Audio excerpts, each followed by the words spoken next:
Galera, aqui é a Maria Júlia, esse é meu canal e hoje eu trouxe mais um apanhadão de coisas que eu li. Eu vou juntar aqui numa série que eu acabei de assistir, maratonei no fim de semana, mais algumas dicas de livros para o mês do Halloween, o mês do horror, que é o mês de outubro. Eu já lancei aqui no canal um vídeo onde eu falo sobre, eu comentando sobre Bom Dia Verônica, American Horror Story e o Clube da Luta. Eu vou deixar o link, o card aqui pra vocês darem uma olhada. Além disso, no ano passado eu fiz uma série de vídeos sobre esse mês, então dicas de leitura, eu tenho dicas de séries, filmes, vou deixar todos os links aí pra vocês darem uma olhada, então vamos logo ao que interessa.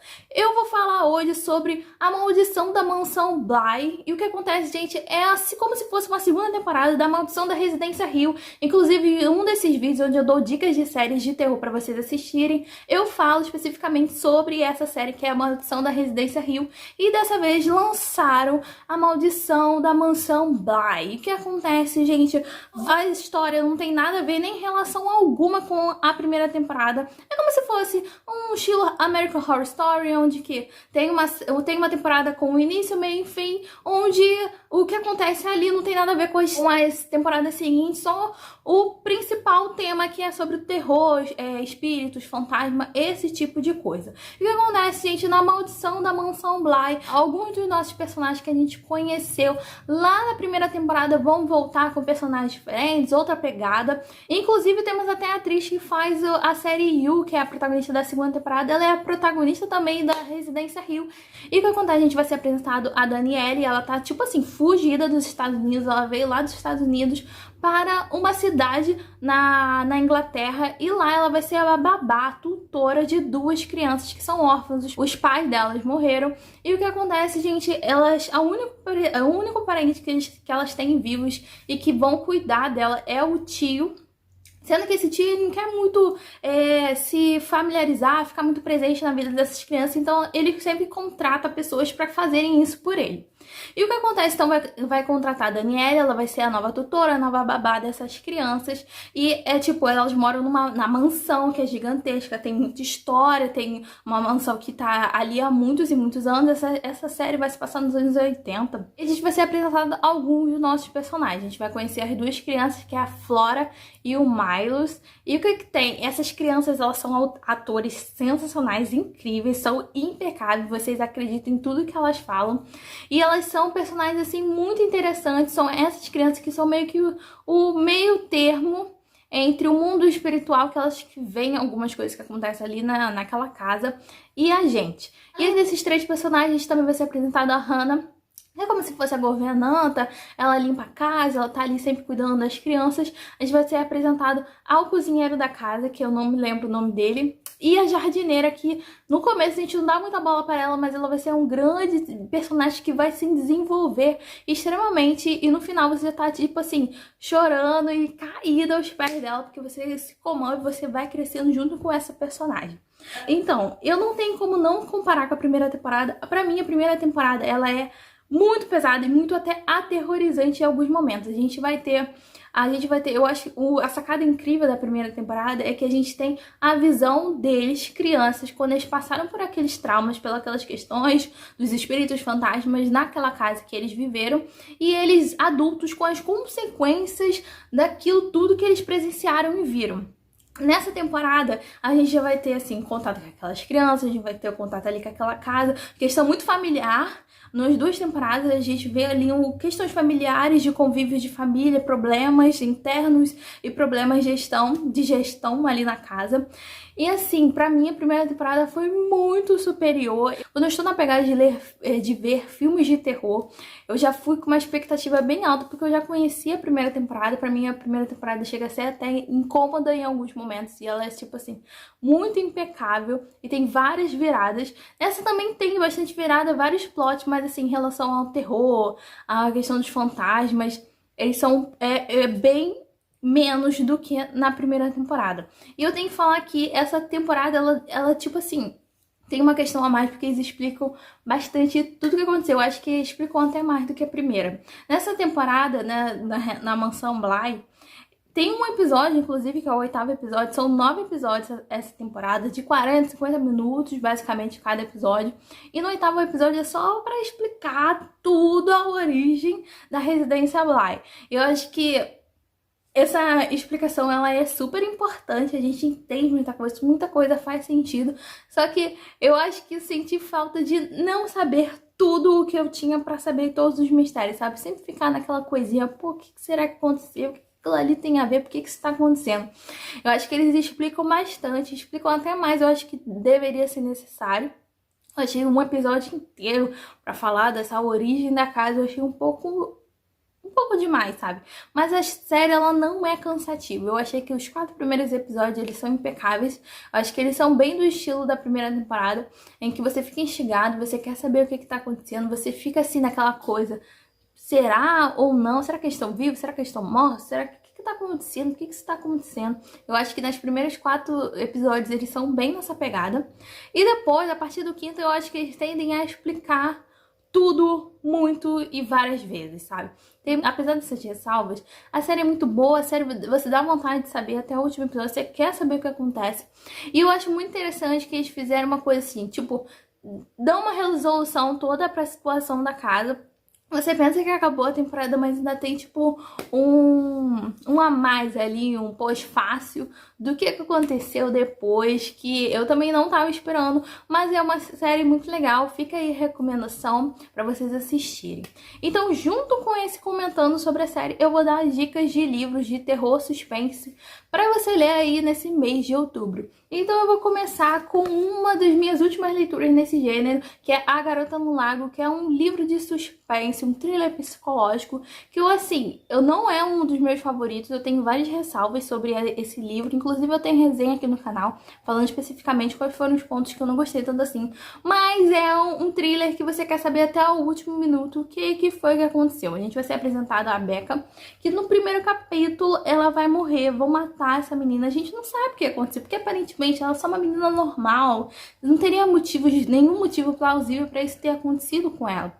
E a partir desse momento a gente vai ter alguns flashbacks que vão explicar tudo que aconteceu até chegar àquela data fatídica. Em paralelo a isso, a gente vai ser apresentado a uma jornalista que ela vai investigar o caso da Becca, e a gente vai descobrir que algumas das coisas que aconteceram na vida dela acabam ela tendo muita empatia pela Becca, porque ela já passou por algo parecido. Então fica aí essa recomendação. Mais um que eu vou falar com vocês é de um autor brasileiro bastante conhecido, que eu gostei demais dessa experiência de leitura, que é O Vilarejo, do Rafael Montes, que eu também tenho resenha aqui no canal. E o que acontece, gente, é um compilado de histórias macabras sobre que se passam dentro de uma aldeia ali bem distante de tudo, de todos, num lugar bem frio, bem gélido, sabe? Bem assim, complicado, né? E o que acontece, gente, no comecinho do livro ele vai contar um pouco da origem dessa história, que foi chegou essa história pra ele, que veio numa língua assim, bem assim, que ninguém quase usa, uma língua um pouco arcaica. E são histórias de terror. E o que acontece? Cada capítulo vai contar um pouco dessa história que tem relação inteira com a ilha, com essa aldeia, e que todas as histórias elas vão se completar e vão ter personagens que vão andar paralelos a essa história até o final, que a gente vai entender que tudo tá ligado uma coisa na outra. É uma história bem pesada, talvez. Se você tem alguma questão, algum gatilho, esse livro eu não te recomendo tanto, porque ele é pesadinho, mas ele é bem curto, sabe? Tem umas ilustrações que são incríveis, que demonstram bastante o que tá acontecendo aqui na história. É um livro de 100 páginas que eu recomendo demais. Eu tenho muita vontade de ler outros livros do Rafael Montes, que ele é nessa pegada, thriller psicológico, terror. E assim, eu assisti a série, né, como eu falei, Bom Dia, Verônica, que é sensacional, que é inspirado em um dos livros dele. E fica aí essa recomendação. Mais um que eu vou falar com vocês, e na verdade é uma leitura que eu comecei há pouco tempo, que eu não terminei ainda, que é o Para Sempre Perdida, que vai contar a história, assim, basicamente vai contar a história de uma menina que ela foi sequestrada quando ela tinha 13 anos e ela volta alguns anos depois. Essa família fica muito feliz, contente que essa menina voltou, sendo que a mãe, os pais, ali, todo mundo ali, algumas pessoas começam a questionar: será que realmente essa menina? Será que é realmente ela? Porque ela ficou, tipo assim, 10 anos desaparecida. Então fica assim, será que é realmente ela? A história dela é um pouco confusa, não bate muita coisa na outra, ficam naquela questão, sabe? Será que é? Será que não é? Então, assim, eu tô ainda lendo o livro, mas eu achei muito legal. Eu tô lendo pelo Kindle, estou gostando demais e fica aí mais essa recomendação. Mas o que eu vou falar com vocês que é um thriller psicológico, é um dos meus filmes favoritos, é um dos meus livros favoritos. Eu adoro essa história. Eu já assisti o filme mais de 10 vezes. O livro é muito sensacional, a adaptação é impecável. Eu estou falando de Garota Exemplar, da Gillian Flynn, que inclusive eu tenho uma meta de ler mais livros dela, que esse foi o meu único exemplar. Mas o que acontece, gente? Garota Exemplar vai contar a história da Amy e o Nick. Eles estão casados há 5 anos, eles estão fazendo aniversário de casamento. O que acontece? No dia do aniversário do casamento deles, a Amy some. E a gente fica naquela especulação porque ela sumiu, as condições foram completamente suspeitas. O Nick acaba se tornando um dos principais suspeitos dessa investigação. A gente vai ficar sempre intercalando entre um capítulo com o Nick contando ali o que está acontecendo, toda a investigação, algumas pessoas achando que é ele, e um outro capítulo falando da Amy, falando sobre memórias antes do desaparecimento dela, como que era o casamento dela e toda essa questão, até o momento que a gente tem uma quebra onde a gente vai ter um super plot twist nessa história.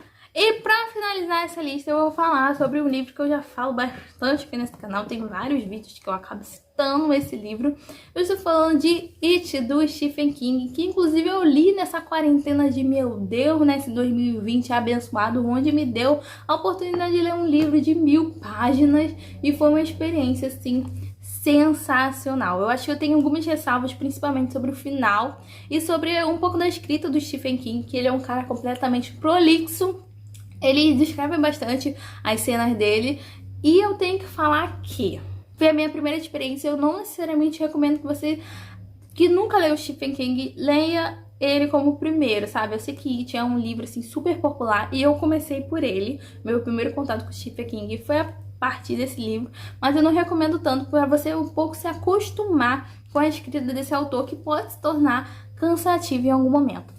Mas basicamente aí temos a adaptação para o cinema, que é muito boa, principalmente a primeira parte. A segunda parte sim é bem ruinzinha. Vai contar a história de 6 amigos, se eu não me engano são 6. E o que acontece, gente, de 6 amigos e que eles se titulam, eles são o Clube dos Otários, o time dos otários, os otários. E a gente vai ser dividida em 2 passagens de tempo, uma em 1956 e a outra 27 anos depois, em 1900 e alguma coisa. E em 1956 eles são ainda crianças, então a gente vai passar por todas as questões ali, medos infantis de lobisomem, de zumbi, desse tipo de coisa. A gente vai ser apresentado a cada um dos nossos protagonistas que tem alguma característica bastante, assim, emblemática, que a gente sempre lembra deles. A gente vai passar 27 anos, agora eles saíram dessa cidade, onde aconteceu esses casos, onde eles se uniram, viraram amigos naquela época, e vão passar 27 anos depois. A gente vai ver como é que eles estão anos depois, e eles vão voltar para essa cidade porque os casos de desaparecimento de crianças voltaram e eles vão tentar combater o que eles fizeram ali quando eles eram crianças e agora adultos. Eles vão tentar combater esse bicho de novo. Então, basicamente é isso, gente. Eu espero que vocês tenham gostado. Não vou deixando seu like, se inscreva no canal e me siga no Instagram, me ajuda lindo, gente. Beijo e até o próximo vídeo.